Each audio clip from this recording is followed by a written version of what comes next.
Ayan po mga kaina, sa Ella po talaga mga kaina, alam niyo po ba?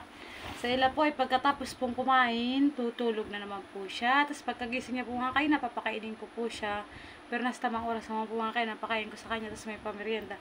Habang nakain ito ay katayin nga po mga kaina, inanuan nga po ni Kama ito, at ako nga pa nag-ponytail.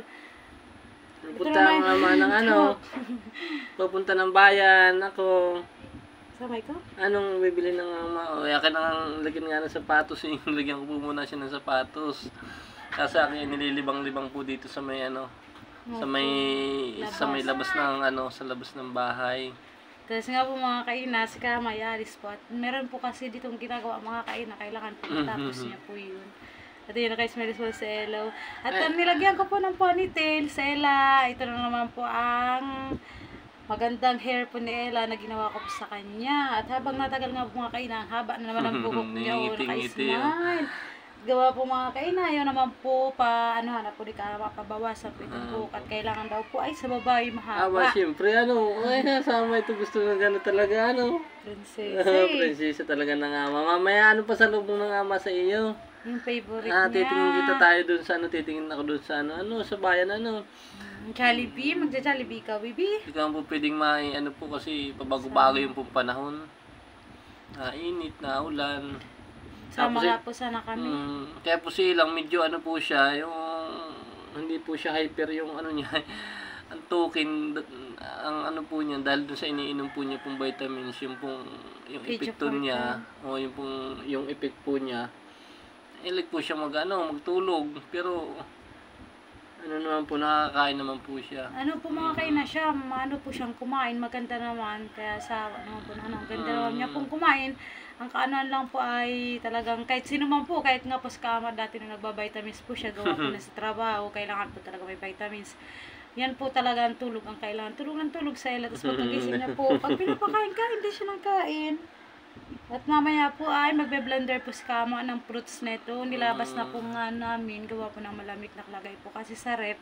Kaya ang gagawin ni Kama, mamaya i-blender niya po para po kay Ella. Kasi sa Ella, ang merienda niya po mga kaina, pag hindi po prutas, inaanuan po namin ng biskuit. At ayan nga po mga kaina, sa Ella naman inaantok na naman. Kata, asama ikaw sa ama, asa kayo sa brum-brum.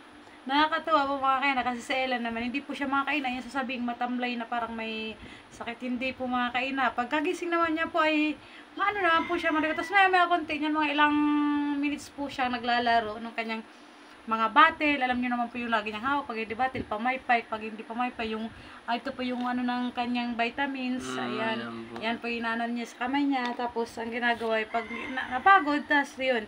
Ito na naman po, kinuha nga po ni Kaama sa Ella, nakahiga, tapos binigay nga po sa akin kasi inaantok na naman siya. Mahalan muna ito sa akin. Napakalambing na bata po ni Ella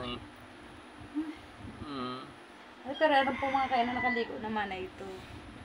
Although parang naman po naliligo at kailangan po talaga laging malinis ang bata. Pag ganito pong malamig, inaanuhan po namin, pinapakuluan po namin ng na tubig para makuha po yung tamang temperatura. Hindi ganun malamig. Hindi po kasi namin ito mga kaina pinapaliguan yung tubig na hindi po nilalagyan ng maligam-gam po mga kaina. Kasi kailangan po sa mga ganito daw, medyo maligam-gam din naman. Pag tag-init naman po mga kaina, pinapaliguan din namin po. Kasi yung naman po ng tubig, mainit-init din naman. Yan po. Tapos yung po pinakalikod niya, inaanuhan po namin nung yung pag hindi ko asay naman sa nilya, yung inano po ni Sir Marine na Sir Leo, yung alcampurado sa likod. Para hindi daw po kagad magkaano po yung lamig. Pasok. Kaya yun po mga kaina, update po sa amin dito. Hindi makalabas, sana nga po mga kaina, hindi po kayo magsawang manood po ng aming video at lagi po kayong nandiyan lagi sa amin. Thank you so much po sa mga po ninyo support. Ayan, bye-bye na po. Tulog na po ang aming princess. Sana si Ella.